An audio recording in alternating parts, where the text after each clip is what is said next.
Good evening all of you. Editorial সেশনে আমি চন্দ্রিমা তোমাদের সবাইকে আরো একবার স্বাগত জানিয়ে আজকের সেশন আমরা স্টার্ট করব। আজকের এডিটোরিয়াল সেশন একটু আমরা হিস্ট্রি বেসড বা হিস্টোরিক্যাল বলতে পারো, কারণ তোমরা সবাই জানো চোলা ডাইনেস্টির কথা, ঠিক আছে?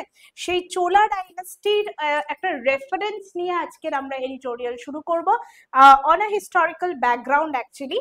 তো সেটা নিয়ে আজকে আমাদের এডিটোরিয়াল হতে চলেছে। আজকের এডিটোরিয়ালটা বেশ স্টোরি বেসড থাকবে, আই থিঙ্ক সো সবার ভালো লাগবে। ভিডিও ভালো লাগলে অবশ্যই লাইক শেয়ার এন্ড সাবস্ক্রাইব করে দিও আমাদের মাহিন্দ্রাস গুরু বাংলা চ্যানেলটাকে। ওকে, চলো দেখে নাও আজকের এডিটোরিয়াল কি নিয়ে আছে এবং কতগুলো ওয়ার্ডস আমরা নতুন নতুন শিখতে পারছি। দেখো, ফার্স্টেই বলেছে লেসনস ফ্রম দ্য পাস্ট। আমি বললাম আজকের আমাদের এডিটোরিয়াল থাকবে একটা হিস্ট্রি নিয়ে, হিস্টোরিক্যাল পাস্ট নিয়ে। তো লেসনস ফ্রম দ্য পাস্ট মানে আমরা যেইগুলো পাস্ট থেকে শিখতে পারি, ঠিক আছে? পাস্টের কোনো জায়গা থেকে যেটা আমরা শিখতে পারছি সেটাকে আমরা বলছি হলো lessons from the past on the Chola legacy. তাহলে চোলা লেগাসি, আমি বললাম চোলা ডাইনেস্টি আমাদের একটা খুবই খুবই বড় একটা ডাইনেস্টি একসময় ছিল, সেই চোলা ডাইনেস্টি। সেই চোলা ডাইনেস্টি হলো বিভিন্ন, তোমরা পড়েছো চোলা ডাইনেস্টি মানে অ্যাকচুয়ালি চোলা ফ্যামিলির কিছু কিছু হয়তো এখন লোকজন আছে কিনা আমার জানা নেই, ঠিক আছে? তাদের অ্যাডমিনিস্ট্রেশন ভালো ছিল, তাদের সোশ্যাল যে প্রফর্মা বা সোশ্যাল লিগাসি সেটা ভালো ছিল, তাদের ট্রেড ভালো ছিল চোলা ডাইনাস্টির। এই জন্য চোলা ডাইনাস্টিকে একটা তার টাইম পিরিয়ডটাকে বা সেই টাইমের যে চোলা ডাইনাস্টির যে time period, it was a kind of a golden এরা বা golden time period in India, because or society সেই সময়কার যে ট্রেড, সেই সময়কার যে আর্কিটেকচার, সেগুলো ভীষণ উন্নত মানের ছিল, ঠিক আছে? তো এবার দেখো পরেরটা আমরা কি দেখতে পাচ্ছি, the Chola legacy includes good governance not just grand temples. তাহলে কি বলছে? চোলা লেগাসিতে মানেই যে আমরা একটা বিশাল বড় বড় মন্দির পাবো, বিশাল বড় বড় টেম্পলস পাবো, সেটা কিন্তু নয়। চোলা লেগাসির মধ্যে খুব ভালো উন্নত মানের শাসন ব্যবস্থা ছিল। গভর্নেন্স কথাটার মানে হলো গভর্নমেন্ট কিভাবে চালানো যেত সেই সম্বন্ধে আইডিয়া। তো গুড গভর্নেন্স মানে হলো প্রসেস, ওকে, যেখানে আমরা পাবলিক ইনস্ট্রাকশনস বা কি করে পাবলিক মেজার্স আমি ভালো রাখতে পারি সেটা সম্বন্ধে আমার নলেজ থাকবে। ওকে, নেক্সট দেখো কি বলছে, the visit of prime minister Narendra Modi to Tamil Nadu had a subtle political message. তাহলে এই যে ওয়ার্ডটা দিয়েছে সাটল পলিটিক্যাল মেসেজ, এই সাটল কথাটার মানে কি বলবো? সাটেল, দেখো সেন্টেন্সটাই বলেছে হলো সাটেল। সাটেল মানে অনেকেই তোমরা বুঝতে পারবে সাটেল কথাটার মানে কি। সাটেল মানে খুবই ডেলিকেট, ঠিক আছে? কোনো জিনিস যখন আমরা স্পেশালি ডিস্টিংক্ট ওয়েতে ইউজ করি, প্রিসাইজ ওয়েতে বলি, সেটাকে আমরা বলি হলো সাটেল। সাটেল মানে ভীষণই ফাইন লাইন, ওকে? তাহলে এই যে আমরা পাচ্ছি ওয়ার্ডটা সাটেল, এই সাটেল কথাটার মানে আমরা কি লিখতে পারি? সাটেল কথাটার মানে আমরা লিখতে পারি ফাইন ড্রন। খুব সূক্ষ্ম জিনিসকে আমরা সাটেল বলি, বা আমরা প্রিসাইজ জিনিসকে সাটেল বলতে পারি, বা আমরা বলতে পারি ডেলিকেট কোন জিনিসকে আমরা সাটেল বলতে পারি। ওকে, তাহলে এই যে নরেন্দ্র মোদীর ভিজিট, সেই নরেন্দ্র মোদীর ভিজিটে কি দিয়েছে? একটা subtle political message in his address at the ভ্যালিডিকশন of the annual আদি তিরুপথিরাই ফেস্টিভ্যাল। দেখো এখানে একটা ওয়ার্ড আমরা পাচ্ছি হলো ভ্যালিডিকশন। তাহলে এই যে ভ্যালিডিকশন কথাটার মানে কি? ভ্যালিডিকশন মানে হলো তোমরা দেখবে অ্যানাউন্স করা হয়, ঠিক আছে? যেখানে বিভিন্ন স্ট্যাচু বা বিভিন্ন মনুমেন্টের ধরো তাদের সামনে, সবার সামনে আনা হয়, সেগুলোকে আমরা বলছি হলো ভ্যালিডিকশন। ওকে, তাহলে ভ্যালিডিকশনের যদি আমরা সিনোনিম পড়তে চাও বা সিনোনিম যদি ভেবে রাখো, সেগুলো আমরা কমেন্ট বক্সে অবশ্যই দেখতে পারি। এমনি ভ্যালিডিকশন মানে জেনারেলি হলো কোনো জিনিসের, মানে ভ্যালিডিকশন কথাটা অ্যাকচুয়ালি কমেমোরেট করা, সেলিব্রেট করা। কার সেলিব্রেশন হয়? জেনারেলি কোনো জিনিসের গুড বাই বা ফেয়ারওয়েলকে সেলিব্রেট করার জন্য এই টার্মটা ইউজ করা হয়, দ্যাট ইজ ভ্যালিডিকশন। ওকে, তো ভ্যালিডিকশন মানে আমরা বলতে পারি saying farewell or good bye. তাহলে এবার সেন্টেন্সটা যদি আমরা পড়ে থাকি, কি কি আছে দেখো, in his address at the ভ্যালিডিকশন of the annual আদি থিরুভাথিরাই ফেস্টিভ্যাল। তাহলে ওদের ওখানে খুব ফেমাস ফেস্টিভ্যাল হলো এই আদি থিরুভাথিরাই ফেস্টিভ্যাল। এটা একটা ফেস্টিভ্যালের নাম যেটা তামিলনাড়ুতে রয়েছে, ঠিক আছে? এই প্রোগ্রামেরই শেষের দিন যখন নরেন্দ্র মোদী তিনি ওখানে বক্তৃতা রাখতে গেছেন, সেই অনুষ্ঠানের শেষের দিন। তাহলে এই যে কথাটা আছে ভ্যালিডিকশন মানে হলো saying good bye, or you can say farewell. goodbye, or you can say the word farewell. Okay, next দেখো কি বলছে, অ্যাট গঙ্গাই কোন্ডা, এই সমস্ত ওয়ার্ড গুলো দেখবে চোলা ডাইনাস্টির সাথেও খুব related word. At Gangaikonda Cholapuram to mark the birth anniversary of Rajendra Chola one. এনার নামও আশা করি সবাই শুনেছো। Rajendra Chola one was a famous ruler. He focused on the legacy of the Chola emperor, emperor মানে হলো সম্রাট, অ্যান্ড হিজ ফাদার রাজা রাজা চোলা ওয়ান। তাহলে বুঝতেই পারছো খুবই ফেমাস একটা ডাইনেস্টি। তার মধ্যে থেকে আমরা পেলাম হলো দুটো নাম, একটা হলো রাজেন্দ্র চোলা ওয়ান, আর একজনের নাম হলো Raja Raja Chola one, who was the father of this person. Okay, to underline that contemporary India, contemporary কথাটার মানে হলো সমসাময়িক, সেই সময়কার ইন্ডিয়া। ঠিক আছে, কন্টেম্পোরারি মানে হলো occurring at the same time, তাকে আমরা বলি কন্টেম্পোরারি। ধরো কেউ যদি সমসাময়িক হয়, ঠিক আছে, কন্টেম্পোরারি এটার মানে আসবে হলো occurring at the same time, occurring at the same time period, সেটাকে আমরা বলছি হলো কন্টেম্পোরারি। ওকে, তাহলে কন্টেম্পোরারি জেনারেলি দেখবে যে সময়কার, বা ধরো কোনো মানুষজন বন্ধু বান্ধব যারা আমাদের হয়, জেনারেলি আমরা সেম এজের হই, তো we can say we are কন্টেম্পোরারিজ, মানে সেম টাইমে আমাদের জন্ম। ওকে, তারপরে আমরা ফিরে যাচ্ছি পুরোনো স্লাইডে, কি বলেছে, underline that contemporary India would be as enterprising as ancient India।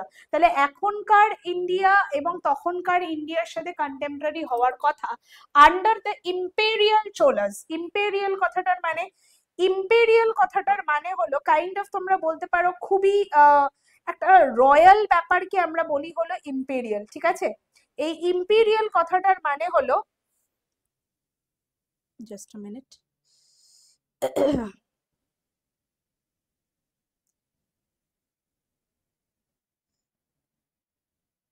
আচ্ছা, ইম্পেরিয়াল মানে হলো এম্পায়ার থেকে রিলেটেড যদি কিছু হয় সেটাকে আমরা বলছি হলো ইম্পেরিয়াল। রয়্যাল, আমি একটু আগেই বললাম, কোনো জিনিস ঐতিহ্যপূর্ণ, বা ধরো কোনো জিনিস আমরা যদি বলি রাজকীয়, সেটার জন্য আমরা এই ইম্পেরিয়াল ওয়ার্ডটাকে ইউজ করে থাকি, কারণ চোলা ডাইনাস্টি কাইন্ড অফ রয়্যাল ছিল, তো রয়্যাল সেন্সে আমরা বলতে পারি ইম্পেরিয়াল। ইন এক্সপ্যান্ডিং ট্রেড, ব্যবসা বাণিজ্যের ক্ষেত্রে, অ্যান্ড ইন গার্ডিং ইন্ডিয়ার সভারেনিটি। সভারেনিটি কথাটার মানে কি, সভারেনিটি কথাটার মানে হলো একসাথে, the power of authority, that is known as sovereignty. Okay, তাহলে এই সভারেনিটি কথাটার মানে কি আসবে, power of authority, power of authority, that is called sovereignty. তাহলে এখান থেকে আমরা এই ওয়ার্ডস গুলো পেলাম। এবার moving on to the same, I think so next পার্টে গেলে বুঝতে পারবে। দেখো কি দিয়েছে, the festival was also organized to commemorate 1000 years। তাহলে এই ফেস্টিভ্যালটা কেন অর্গানাইজ করা হয়েছিল, যাতে আমরা কি করতে পারি, দেখো এখানেও একটা ওয়ার্ড পাচ্ছি, কমমেমোরেট। কমমেমোরেট মানে কোনো কারোর বার্থ অ্যানিভার্সারি হতে পারে, কোনো কারোর অ্যানিভার্সারি হতে পারে, সেটা মার্ক বা সেলিব্রেট করাটাকে বলা হয় কমমেমোরেট। ওকে, তাহলে কমমেমোরেট মানে হলো to celebrate or mark someone special day, that is commemorate. ওকে,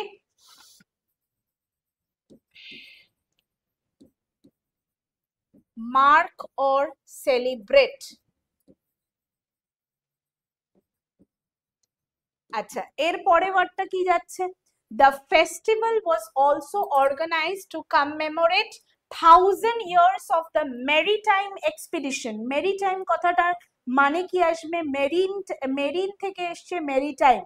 ঠিক আছে, কানেক্টেড উইথ সি, ওশানস, এগুলোকে বলা হয় maritime, specially in relation to trade, that is called maritime expedition. এই যে ওয়ার্ডটা বা ফ্রেজটা পাচ্ছ, মেরিন শব্দটার মানে হলো connected with sea.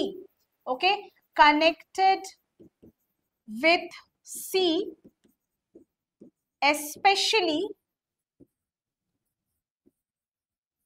especially trade. ঠিক আছে, ট্রেড বা বিজনেসের ক্ষেত্রে আমরা এই ওয়ার্ডটাকে পাই। তাহলে Chola 1000 years of the maritime expedition of Rajendra Chola to south east Asia, সেই সময়কার রাজা হয়ে তিনি সাউথ ইস্ট এশিয়া পর্যন্ত নিজের ট্রেড, নিজের বিজনেস, নিজের এম্পায়ারকে বাড়িয়ে তুলেছিলেন। That was a kind of, বলতে পারো, ওয়ান অফ দ্য মেমোরেবল এক্সপিডিশনস, যেটা হয়তো তখনকার রাজারা কেউ করে উঠতে পারেননি। As well as the construction of the iconic temple. এখানেও তোমরা জানো আইকন কথাটার মানে কি আসবে? আইকন কথাটার মানে হলো something which is grand, okay, that is called iconic. মানে যেটা একটা, বলতে পারো, যেই জিনিসটার ধরো একটা আইকন, লেজেন্ড আছে, সেই লেজেন্ডারি শব্দটা হলো আইকনিক, ওকে। তাহলে আইকনিক মানে হলো লেজেন্ডারি।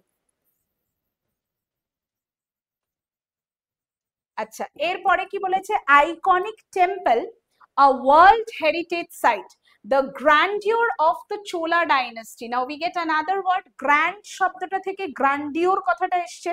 তাহলে এই grandeur শব্দটার মানে কি আসবে? কোনো জিনিসের ধরো prosperity, কোনো জিনিসের ধরো গ্র্যান্ড যে ফিচার, ইমপ্রেসিভনেস, সেটাকে আমরা বলতে পারি হলো grandeur।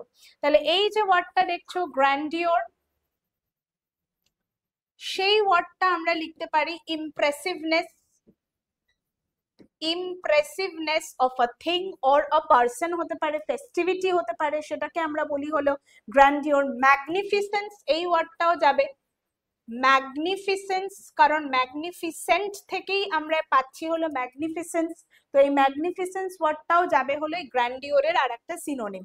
নেক্সট কি বলছে? The grandeur of the Chola dynasty is fascinating to recall, মানে মনে করলেও এখনো কি হয়, সেই ভাবতে ভালো লাগে যে আমাদের পুরনো, আমাদের পাস্ট এতটা রিচ ছিল, ঠিক আছে। বাট দেয়ার আর আদার মানজেইন ফেসেটস। তাহলে দেখো এখানে আমরা ওয়ার্ড পাচ্ছি কি? মানজেইন। তো এই মুনজেইন, অ্যাকচুয়ালি এই ওয়ার্ডটা অনেকেই মুন্ডেন বলে, তো প্রোনাউন্সিয়েশন ইজ মানডেন। তো মানডেন কথাটার মানে হলো ইটস আ ভেরি ডাল অর গ্লুমি, যেটা খুব বেশি ভালো না, বোরিং, সেটাকে আমরা বলি মানডেন। তাহলে এই যে ওয়ার্ডটা আমরা পাচ্ছি মানডেন, মানডেন কথাটার মানে হলো ডাল লেখা যেতে পারে, ডাল লেখা যেতে পারে। এটার আরো একটা ভালো ওয়ার্ড হলো হামড্রাম। হামড্রাম কথাটার মানে হলো something which is boring, that is called humdrum, ঠিক আছে। হামদাম আবার লিখে বসো না, ওটা একটা গানের লাইন হয়ে যাবে, হবে না। তো ফেসেটস মানে হলো সাইড অর অ্যাসপেক্ট, ঠিক আছে। তো সামথিং ইজ রিলেটেড, বাট সেটার মধ্যে কিছু ডাল সাইডসও ছিল। কি কি? Of the Chola rule which are of the modern relevance, relevance মানে related, okay. Its water management, tax and land revenue collection and the democratic processes। তাহলে এই বিষয়গুলোর সাথে এখনকার মডার্ন একটা কি আছে? কানেক্টিভিটি আছে, ঠিক আছে। In creating infrastructure, especially the Cholas hold many lessons, মানে ইনফ্রাস্ট্রাকচারের দিক থেকে দেখতে গেলে চোলাসদের সাথে, মানে চোলাসদের বুদ্ধি, ওদের কিন্তু অনেক কিছু ওদের থেকে শেখার আছে। In recent months there have been fatal accidents. Fatal কথাটার মানে হলো something which is very dangerous, lethal বলতে পারো, ডেডলি বলতে পারো, এই ওয়ার্ডগুলোর মানে হলো ফেটাল, ঠিক আছে। Fatal accidents involving civic structure. Civic structures কেন? কারণ সিভিক স্ট্রাকচার্স কথাটার মানে হলো যেগুলো ধরো আমাদের এখন আমরা ইউজ করছি, সিভিক মানে হলো related to city or town, সে বড় বড় কোনো অ্যাক্সিডেন্টস করছে রিলেটেড টু ব্রিজেস, কোল্যাপস করে যাচ্ছে, কোনো ধরো বড় বড় বিল্ডিংস কোল্যাপস করে যাচ্ছে, তো এই সিভিক কথাটার মানে হলো related to city or town, ঠিক আছে। Related to city or town, সেটাকে আমরা বলবো হলো সিভিক। ক্লিয়ার?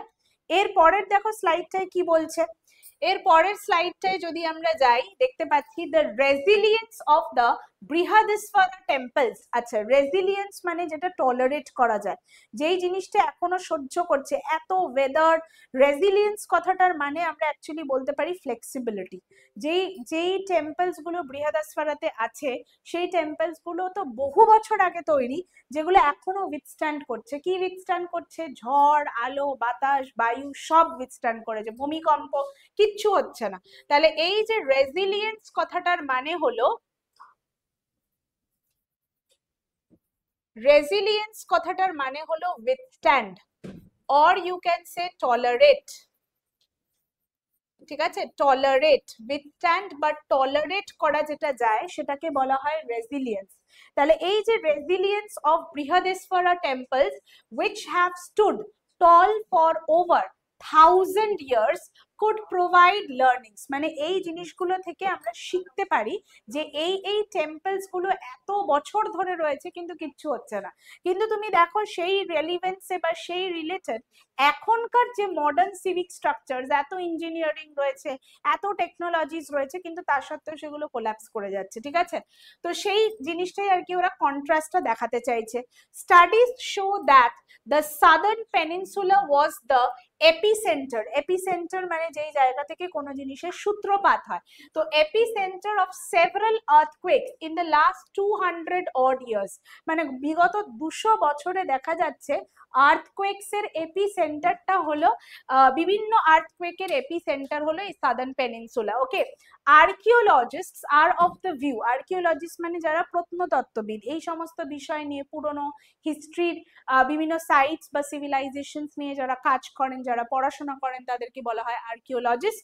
সবাই তোমরা জানো আর্কিও কথাটার মানে হলো পুরনো, তাহলে archaeologists are of the view that super structures, কেন বলছে সুপার স্ট্রাকচারস, যেগুলো বিশাল বড় বড় বিল্ডিংস হয় সেগুলোকে আমরা বলি হলো সুপার স্ট্রাকচারস। ওকে, তো super structures of the temples holds the key to modern building techniques when it comes to seismic resilience। দেখো এখানে একটা টার্ম আমরা পাচ্ছি সিসমিক, সিসমিক কথাটার মানে হলো রিলেটেড টু আর্থকুয়েকস। ওকে, সিসমিক বা সিসমোগ্রাফি, সিসমোলজি তোমরা পড়ে থাকবে।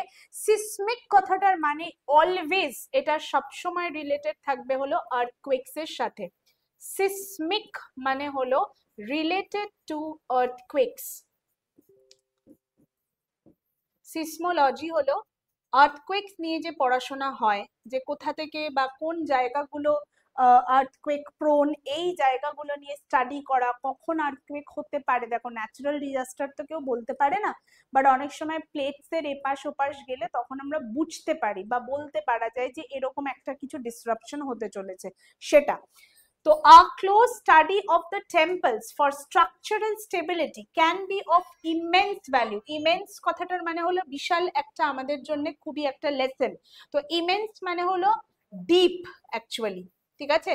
ইমেন্স কথাটার মানে হলো ডিপ, বা আরেকটা ভালো ওয়ার্ড আমরা লিখতে পারি দ্যাট ইজ প্রোফাউন্ড। ওকে, এই ওয়ার্ডটাও আমরা লিখতে পারি প্রোফাউন্ড। আচ্ছা, এরপরে দেখো কি বলেছে, immense value in the contemporary context apart from focusing on the heritage and culture of the Cholas। শুধু চোলাসদের হেরিটেজ আর কালচার কতটা রিচ ছিল সেটা নয়, তারপরেও আমাদের কি দেখার, India could try and replicate their success. Replicate কথাটার মানে হলো আমরা যখন কারো থেকে আমরা কোনো জিনিস ডুপ্লিকেট করতে চাই, কপি করতে চাই, সেটাকে আমরা বলি হলো রেপ্লিকেট। তাহলে রেপ্লিকেটের মানে আমরা বলতে পারি প্রডিউস। রেপ্লিকেট মানে সোজা ভাষায় অ্যাকচুয়ালি কপি করা, বাট এখানে কপি মানে আমরা প্রডিউস করতে পারি, সেই একই রকমের জিনিস আমরা কি করতে পারি, প্রডিউস করতে পারি, সেই সেন্সে আমরা রেপ্লিকেট কথাটা ইউজ করতে পারি। ওকে, তো রেপ্লিকেট দেয়ার সাকসেস, এই যে টার্মটা আমরা পেলাম, replicate their success in administration, কিভাবে তারা সেই সময় চালাতো সবকিছু। Management of water resources especially could be an important learning, মানে কিভাবে ওয়াটার রিসোর্সেস কে, কারণ সাউথের দিকে আমরা বেশিরভাগই জানি, তোমরাও জানো সাউথের দিকে প্রচুর জলের কষ্ট, ঠিক আছে? ওখানে হয়তো এমনও আছে বহু দূর দূর থেকে সেখান থেকে জল ক্যারি করতে হয়। তো সেই জিনিসগুলো সেই সময়কার যুগে দাঁড়িয়েও তারা এই ওয়াটার রিসোর্সেস গুলোকে কিভাবে ম্যানেজ করতে হয় সেগুলো কিন্তু এই চোলা ডাইনাস্টি থেকে আমাদের এখন শেখা দরকার। নেক্সট কি বলছে দেখো, the Kaveri delta. Kaveri delta মানে হলো তোমরা সবাই জানো কাবেরী একটা river. The Kaveri delta where Gangaikonda Cholapuram is located may experience floods, সেখানে বন্যা হয়, with a large volume of water draining into the sea without being harnessed for periods of scarcity। তাহলে কি বলছে, এই যে কাবেরী ডেল্টা, সেখান থেকে প্রচুর জল কি হচ্ছে, সিতে যাচ্ছে। তো এই জায়গাটাই যদি আমরা রিজার্ভয়ার হিসেবে কাজ করাই, যখন জলের কষ্ট হয়, মানে একটা বিশাল ভলিউম, সেই জলটা কি হচ্ছে, ড্রেন হয়ে যাচ্ছে, তো সেই জায়গাটা if we can manage a reservoir, if we can make or build a reservoir, সেই রিজার্ভয়ার থেকে কি করতে পারি, যখন আমাদের জলের কম হবে, মানে বিশেষ করে ড্রাই সিজনে, তো তখন কিন্তু এই জিনিসগুলো হেল্প করতে পারে। তাহলে স্কারসিটি কথাটার মানে হলো lack, ইনএফিশিয়েন্সি। More than 30 years have passed since the adoption of the 73rd and 74th amendments of the constitution. এটা হয়েছে প্রায় 40 বছর হতে চললো, 30 বছর। But a large number of local bodies, even in the major cities, are functioning without elected representatives. মানে সেখানে কোনো elected representatives নেই যাদের থ্রুরে এই কাজগুলো হবে। The celebration is an opportunity for an analysis, এই অ্যানালিসিস বা ক্রিটিসাইজ করা of the functioning of grassroots level. Grassroots মানে একদম foundation level, okay, grassroot level of Democratic bodies, মানে সেখানে তো কোনো ইলেকটিভ রিপ্রেজেন্টেটিভস নেই, তো সেখানে কে কাজ করবে? Mister Modi announce that the centre would install the statues of Raja Raja Chola and Rajendra Chola to remind the country of its historical consciousness. তো কনসিয়াসনেস কথাটার মানে কি? কনসিয়াসনেস মানে হলো যে জিনিসটা নিয়ে আমরা খুব ভাবা, বিবেক যেটাকে অ্যাকচুয়ালি বলে। হিস্টোরিক্যাল কনসিয়াসনেস মানে হলো তার যে পুরনো আর কি স্পেসিফিক স্কিলস ছিল সেগুলোকে মনে করিয়ে দেওয়া, ঠিক আছে? To make people understand about the specific skills that this two people or this two emperor had, ঠিক আছে? সেটাকে বলা হয় consciousness. But this exercise would have greater purpose if it reminds the country of the administrative, দেখো এখানে আরেকটা word আমরা পাচ্ছি, দ্যাট ইজ অ্যাকিউমেন, ঠিক আছে? এই যে ওয়ার্ডটা আমরা পেলাম অ্যাকিউমেন অফ দ্য চোলাস, অ্যাকিউমেন কথাটার মানে কি? অ্যাকিউমেন্ট মানে হলো তাদের যে ভালো জাজমেন্টের স্কিল ছিল সেটাকে আমরা বলি হলো অ্যাকিউমেন্ট। মানে they use to take quick decisions which were, quick decisions মানেই যে সেটা খুব ভুল হবে এরকমটা নয়, কারণ সেই এম্পায়ার বা সেই টাইম পিরিয়ডে আমরা দেখেছি বিভিন্ন জায়গায় তারা খুব ভালো ভালো ডিসিশনস নিয়েছে, তো সেই কারণে অ্যাকিউমেন্ট কথাটার মানে it was quick, but at the same time it was full of awareness, okay, মানে আশেপাশের জিনিস ভেবে চিনতে ডিসাইড করা, সেটাকে বলা হয় অ্যাকিউমেন। তো অ্যাকিউমেন কথাটার মানে হলো, অ্যাকিউমেন কথাটার মানে হলো ability to take quick and good decision, ঠিক আছে? এটার আরেকটা টার্মও আমরা লিখতে পারি অ্যাওয়ারনেস বা প্রুডেন্স, ঠিক আছে? প্রুডেন্স মানে হলো খুব ভেবেচিন্তে কাজ করা, ওকে। নেক্সট তাহলে অ্যাকিউমেন, তারপরে কি বলেছে? Of the Cholas and nudges those in governance to address many of the chronic flaws and problems. chronic মানে যে জিনিসটা আমাদের বহু দিন ধরে থাকে, দেখবে তোমরা ডিজিজের জন্য আমরা ক্রনিক কথাটা ইউজ করে থাকি, তো ক্রনিক কথাটার মানে হলো ডিলেড। কোনো জিনিস যদি আমরা প্রচুর সময় ধরে কিছু চলছে সেটাকে আমরা বলে থাকি হলো ক্রনিক। ক্রনিক মানে হলো পারসিস্টেন্ট, যেটা চলতেই থাকছে সেটাকে আমরা বলি হলো ক্রনিক। তো ক্রনিক মানে হলো পারসিস্টেন্ট, ঠিক আছে? পারসিস্টেন্ট। আচ্ছা, আর এখানে তাহলে এখান থেকে আমরা এই ওয়ার্ডটা পেলাম। আর একটা ওয়ার্ড আমি মনে হচ্ছে তোমাদের সেটা বলিনি, সেটা হলো নাজেস। দেখো ওখানে একটা ওয়ার্ড দিয়েছে, the Cholas and nudges of the governance, ঠিক আছে? তাহলে নাজেস কথাটার মানে কি? এই নাচ কথাটার মানে হলো কোনো জিনিস যদি আমাদের মানে জেনারেলি আমরা কোনো জিনিস খুঁচিয়ে কিছু করি সেটাকে বলা হয় নাজেস। তাহলে এখানে সেন্টেন্সটা কি বলছে দেখো, if it reminds the country of the administrative acumen of the cholas and nudges those in governments, মানে loopholes, মানে যেটাকে গভর্নমেন্টকে পিন পয়েন্ট করতে হবে, ঠিক আছে? পোক করা, অ্যাকচুয়ালি ফেসবুকের একটা অপশন দিতে দেখবে পোক, পোক মানে হলো খোঁচানো, তো সেই নাজেস কথাটার মানে হলো লুপহোলস, এইখানে তো লুপহোলস, ওকে। জেনারেলি মানে হলো পোক, but here it is in the sense of loopholes. Just a minute.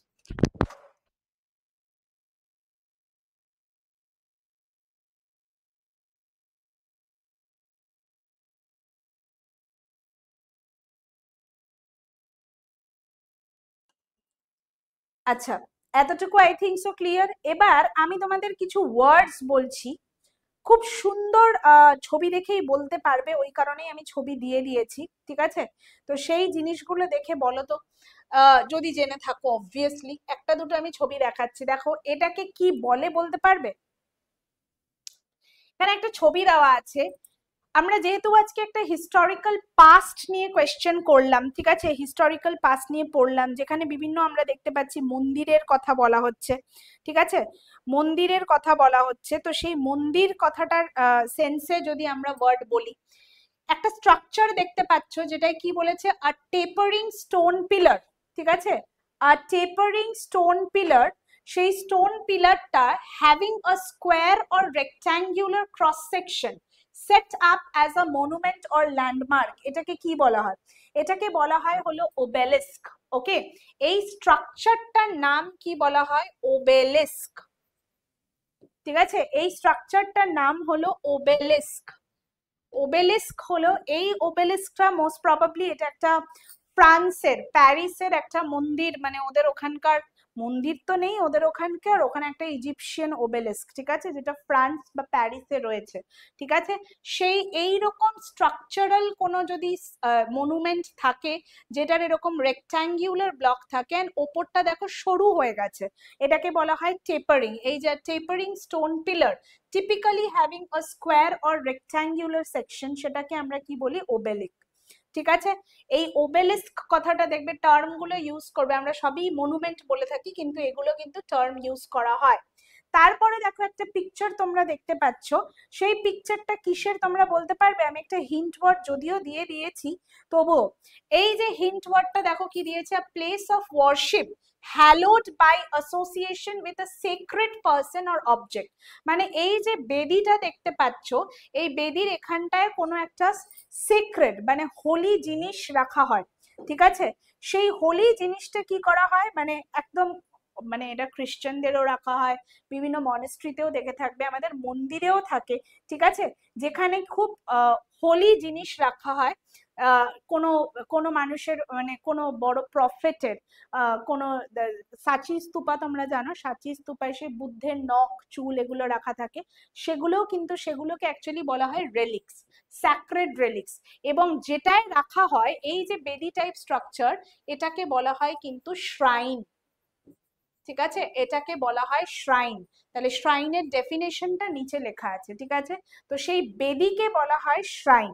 Okay, next স্ট্রাকচারটা দেখো কি বলা হচ্ছে, এটা তো খুব পরিচিত, আমাদের সবার প্রিয়, ঠিক আছে, সবাই স্ট্রাকচারটা জানো। এটা কার স্ট্রাকচার আই থিঙ্ক সো বলে দিতে হবে না, কলকাতার মানুষদের তো অন্তত বলতেই হবে না, ভিক্টোরিয়া মেমোরিয়াল, ঠিক আছে। তো এটাকে কি বলে? A statue, building or other structures erected to commemorate a notable person, মানে কোনো পারসন বা ইভেন্টকে বার্থ মানে মার্ক বা সেলিব্রেট করার জন্য যদি কোনো মনুমেন্ট বা যদি কোনো এরকম স্ট্রাকচার তৈরি হয়, সেটাকে সবসময় আমরা কি বলি? মনুমেন্ট, ঠিক আছে, সেটাকে আমরা সবসময় কি বলি? মনুমেন্ট।